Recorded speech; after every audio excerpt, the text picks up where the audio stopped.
Limitations of accounting, limitations मतलब drawbacks, क्या कमियां हैं अकाउंट्स में, ठीक है। तो क्या कमी है अकाउंट्स में, देखते हैं बेटा।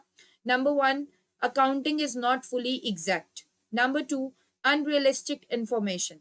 Number 3, accounting ignores the qualitative elements. Number 4, accounting ignores the effect of price level changes. Number 5, accounting में लीड टू विंडो ड्रेसिंग। आइए बेटा आपको वन बाय वन ये सारी चीजें एक्सप्लेन करती हूँ। So number 1, accounting is not fully exact. ये क्यों बोला जा रहा है कि अकाउंटिंग प्रॉपरली रियल नहीं है? एग्जैक्ट होना मतलब, एग्जैक्ट ना होने का मतलब क्या है कि रियल नहीं है। अकाउंटिंग बेटा इसलिए रियल नहीं है क्योंकि अकाउंट्स में ना बहुत से एस्टिमेट्स भी लिए जाते हैं। हर चीज में एस्टिमेट्स मैं नहीं कह रही, कुछ चीजें ऐसी हैं जो एस्टिमेटेड ग्राउंड्स पे हम क्या करते हैं, फॉलो करते हैं, ठीक है। और वो कौन सी होती हैं? वो होती हैं like most transactions are recorded on the basis of evidence. बहुत सी ट्रांजेक्शन तो एविडेंस के बेसिस पे, बिल देखकर कि हाँ इतनी परचेजेस हुई, इतनी सेल्स हुई। परचेजेस और सेल्स तो बेटा एग्जैक्ट लिखी जाएंगी। परचेजेस 1 लाख की है तो 1 लाख होगा, सेल्स 2 लाख का है तो 2 लाख लिखा जाएगा। इसमें तो कोई एस्टिमेट्स का चांस ही नहीं है। लेकिन एस्टिमेट का चांस उन चीजों में होता है जब आपको किसी कंपनी किसी एसेट की यूजफुल लाइफ को क्या करना है, प्रिडिक्ट करना है कि एक एसेट कितने सालों तक एक कंपनी में चलने वाला है। कोई प्रोविजन बनाना है, प्रोविजन फॉर डाउटफुल डेट्स, तो उसके लिए भी क्या होता है, प्रोवाइडिंग फॉर डाउटफुल डेट्स या प्रोविजन फॉर डाउटफुल डेट्स, इनके लिए भी एस्टिमेट लगाना पड़ता है। Net realisable value of closing stock, जो क्लोजिंग स्टॉक बच गया है, जो मतलब स्टॉक बच गया है कंपनी का in the end of the accounting period, उसको कितने में बेचा जाएगा।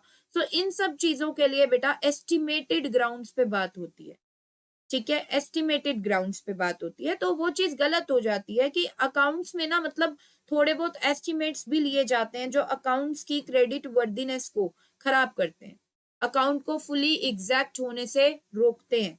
तो आइए रिकॉल करते हैं। Most transactions are recorded on the basis of evidence, yet some estimates are also made for ascertaining profit और लॉस।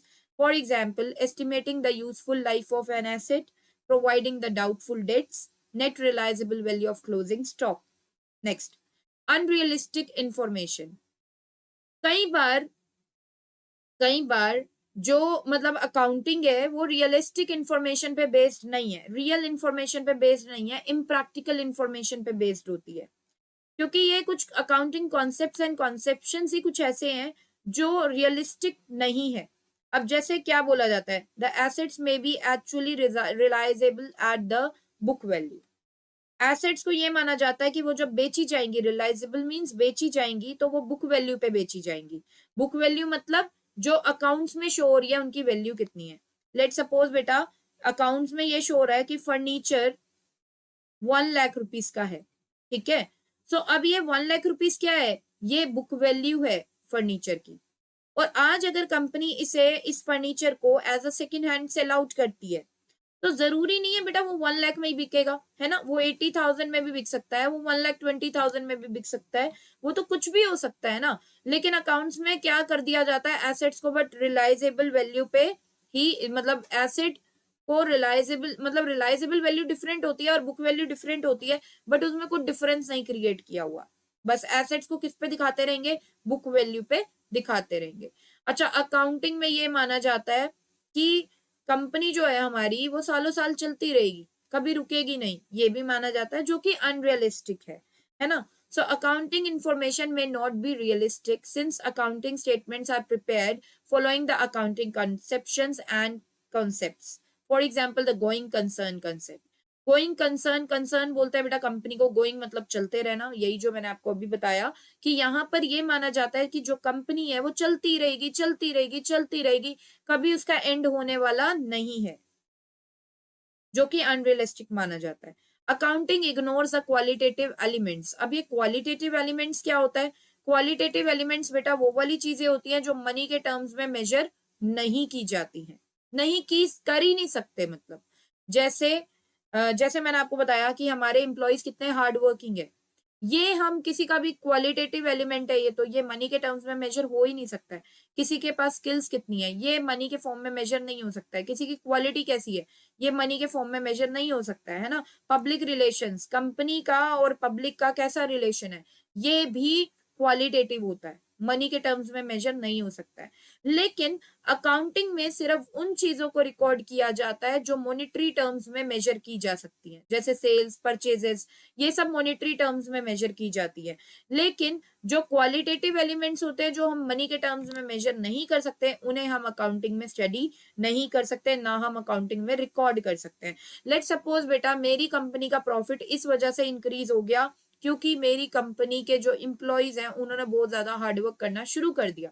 अब ये चीज मैं नहीं दिखा सकती कि रीजन क्या है हार्डवर्क करना शुरू कर दिया, ये मैं अकाउंट्स में नहीं दिखा सकती। क्यों? क्योंकि ये एक क्वालिटेटिव एलिमेंट है। तो आइए बेटा रिकॉल करते हैं इस पॉइंट को।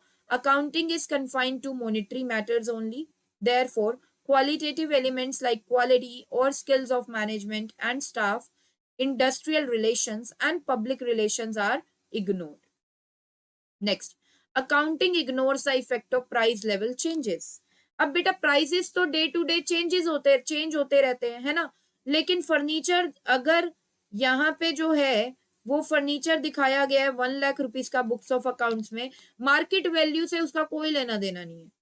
बुक्स ऑफ अकाउंट में 1 लाख क्या है ना, हमें मतलब अकाउंट्स इसी से ही कन्फाइन रह जाता है, मार्केट प्राइस में इनको रिकॉर्ड ही नहीं करता है। ठीक है, तो अकाउंटिंग की जो स्टेटमेंट्स है ना वो हिस्टोरिकल कॉस्ट पे बेस्ड है, मतलब जितने में फर्नीचर को परचेज किया था उतने में शो किया जा रहा है, या डेप्रिसिएशन लगता है बेटा हर चीज पे।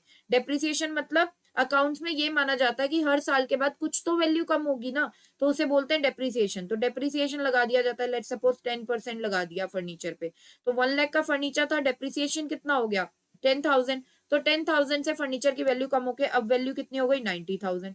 तो बुक्स ऑफ अकाउंट्स में आप 90,000 दिखा रहे हो, है ना, मतलब हिस्टोरिकल कॉस्ट पे ही चल रहे हो कि जब परचेज की थी, और सारे के सारे जो एड और लेस चल रही है वो परचेज वाले प्राइस पे ही चल रही है।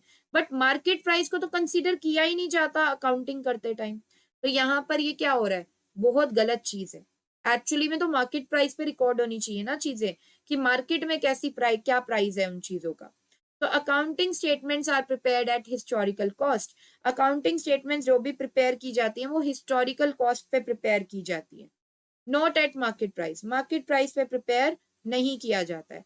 Unless price level changes are considered, accounting information will not show correct financial results. तो अकाउंटिंग इन्फॉर्मेशन हमें करेक्ट फाइनेंशियल रिजल्ट्स नहीं दे सकती है। अकाउंटिंग में लीड टू विंडो ड्रेसिंग। बेटा अकाउंटिंग में विंडो ड्रेसिंग तक चलती है। विंडो शॉपिंग तो आपने सुना होगा। विंडो शॉपिंग क्या होता है कि हम ऐसे ही बस जाते हैं मार्केट में घूम घाम के, सब कुछ देख के, अच्छा ये वाली ड्रेसेस है, वो वाली ड्रेसेस है, मॉल में गए, सारी चीजें एक्सप्लोर करी और बस आ गए। हमारे माइंड में पहले से हमने कुछ खरीदना नहीं है। This is called window shopping. अब विंडो ड्रेसिंग क्या है? विंडो ड्रेसिंग है बेटा कि कोई चीज एक्चुअली में वो है नहीं जो दिखा दी जा रही है। ठीक है, तो कंपनी ना कई बार अपने चेंजेस कर देते हैं, अपने आइटम्स में चेंजेस दिखा देते हैं। जैसे एसेट्स कंपनी के मान लो एसेट्स 2 लाख हैं, अब कंपनी ने क्या दिखा दिया अपने बुक्स ऑफ अकाउंट में 2,80,000। कंपनी ने क्या कर दिया बेटा, मैनिपुलेशन कर दिया। तो कंपनी बेटा मैनिपुलेट भी कर देती है फाइनेंशियल स्टेटमेंट्स को। ठीक है, तो मैनिपुलेट कर देना फाइनेंशियल स्टेटमेंट्स को गलत चीज हो गई ना, क्योंकि कंपनी अपनी फेयर इंफॉर्मेशन लोगों को नहीं दिखा रही, इसका मतलब है ना यूजर्स को फेयर इंफॉर्मेशन नहीं पहुंच रही है। This is called window dressing, कि कंपनी अपने आप अपनी वैल्यूज में क्या कर लेती है, चेंज कर लेती है। तो the term window dressing means manipulation of accounts in a way so as to conceal vital fact. आप इस तरीके से कंपनी अपने अकाउंट्स को क्या कर देती है, मैनिपुलेट कर देती है, छेड़ देती है, जिससे कि कंसील हो जाते हैं वाइटल फैक्ट, मतलब इंपॉर्टेंट जो फैक्ट्स होते हैं जिन पे हमें ध्यान देना चाहिए वो चीज हाइड हो जाती है। And present the financial statements to show a better position than what actually is. और अपनी फाइनेंशियल पोजीशन बेटर शो करने के लिए कंपनी क्या कर देती है, उसके अंदर विंडो ड्रेसिंग कर देती है, जो कि गलत है। ठीक है,